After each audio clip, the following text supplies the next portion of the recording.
Hi, this is Charting Man Dan of TheChartGuys.com, home of technical analysis education. Click the link for a free week trial, no credit card required, and gain access to our multiple live broadcasts daily, community chat room, educational videos, nightly watch lists, and more. Invest in your education and future and join the community today.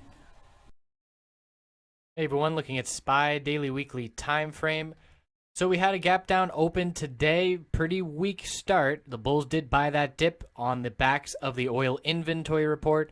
We rejected right from the middle Bollinger Band daily resistance and then pulled back, showing weakness towards the end of the day. So we still closed well below the trading range yesterday. We are still forming some higher lows, looking at 211.21, 212.17, 212.76, and 212.93. So the middle Bollinger Band resistance will be a key level to watch going forward. The bulls will have to turn that into support if they want to head back towards the 215 area. And if we see a break of this lower high pattern, if we come down and break 212.76, we will know the bears are in full control, and we'll be looking down at the lows of September back at 211.24. So the weekly time frame, still watching the 10-week moving average resistance. Still watching it on SPX, and it does look weak. These markets look weak if they are unable to get over the 10-week moving average resistance.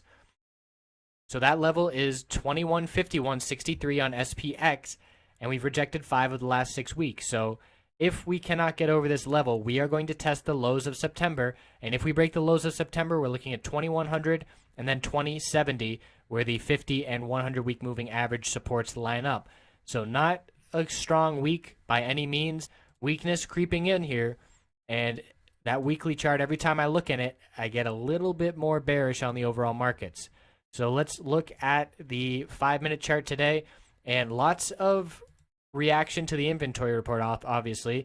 Very clear break. Look at this 20-period 5-minute moving average resistance. 1, 2, 3, 4, 5, 6, 7 rejections in the first 12 candlesticks trading today. There's your inventory report. There's your volume. Big breakout. Then we consolidated, and oil topped out here.